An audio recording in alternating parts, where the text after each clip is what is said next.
Oke, perkenalkan nama saya Eko Wahyu Arento, saya sebagai leader tim dari tim LBFRC Hydro Madani 2 dengan job desk sebagai hardware dan juga fabrikasi. Halo, perkenalkan nama saya Paksi Melia Jaladana, saya dari tim Hydro Madani LBFRC. Di sini job desk saya sebagai mekanikal. Halo, perkenalkan nama saya Muhammad Sakif Nufriza. Di sini job desk saya sebagai electrical, remote, dan hardware. Perkenalkan nama saya Mizio Ransyah, job desk saya sebagai shift designer. Perkenalkan nama saya Fania Yolita Latarsia Situmorang, job desk saya sebagai manajer tim.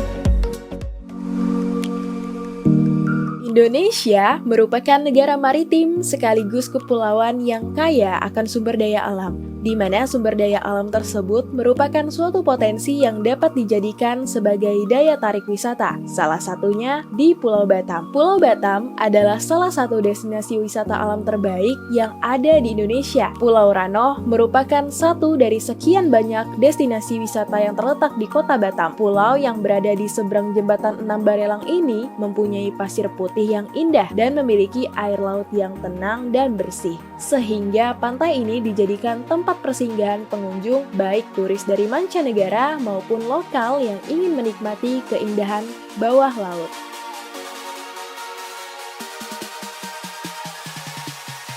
Kapal ini ditujukan untuk bidang pariwisata, di mana dapat membantu ataupun memfasilitasi pengunjung yang berkunjung ke destinasi wisata alam Pulau Ranoh untuk dapat menikmati keindahan panorama di bawah air tanpa harus diving ataupun snorkeling ke bawah laut, sehingga dapat mendukung kemajuan pariwisata di Pulau Ranoh. Kapal Hydro Madani 2 adalah kapal dengan lambung katamaran dan dirancang dengan daya Full Engine Remote Control atau FERC, dan bila dibandingkan dengan kapal berbadan tunggal, banyak sekali kelebihan dari kapal katamaran ini, yaitu stabilitas melintang yang lebih baik, hambatan yang nilainya kecil, dan area geladak yang lebih luas. Kapal ini dirancang dengan bagian bawah kapal yang dibuat transparan atau bottom glass, sehingga wisatawan dapat menikmati keindahan panorama yang ada di bawah air melalui lambung transparan yang dibuat.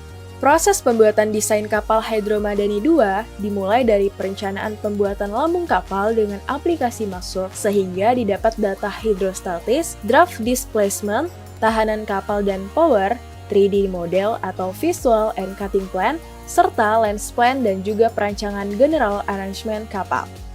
Setelah tahap desain dilakukan, masuklah ke tahap pembuatan lambung, mulai dari pemotongan kerangka kapal menggunakan laser cutting, pengulitan lambung kapal, pelapisan resin, pendempulan hingga pengamplasan. Dan setelah cetakan master terbentuk, dilakukan pembuatan lambung mulai dari pelapisan wax, PVA, gel coat, pelapisan fiber menggunakan mat tisu yang dikombinasikan dengan woven roving, dan setelah pelapis kering, dilakukan pelepasan antara cetakan dan lambung. Kemudian dilakukan juga proses pemerataan permukaan mulai dari pendempulan hingga pengecatan warna dasar. Pada pemasangan sistem propulsi kapal, dilakukan pemasangan rudder sebagai komponen penunjang yang digunakan untuk mengontrol arah gerak kapal. Setelah itu dipasang juga shaft, propeller, dan juga stringer pada kapal. Setelah semua komponen dipasang, dilakukan pengukuran berat atau displacement pada kapal.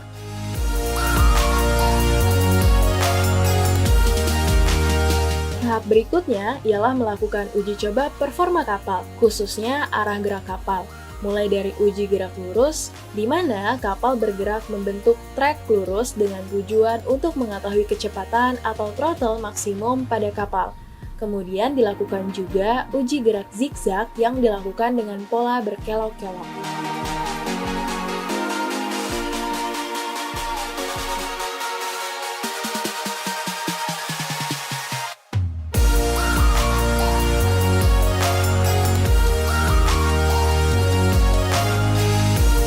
Dengan dilakukannya pengujian gerak kapal sesuai lintasan yang ada, kami dapat mengetahui bagaimana performa gerak kapal Hydro Madani 2.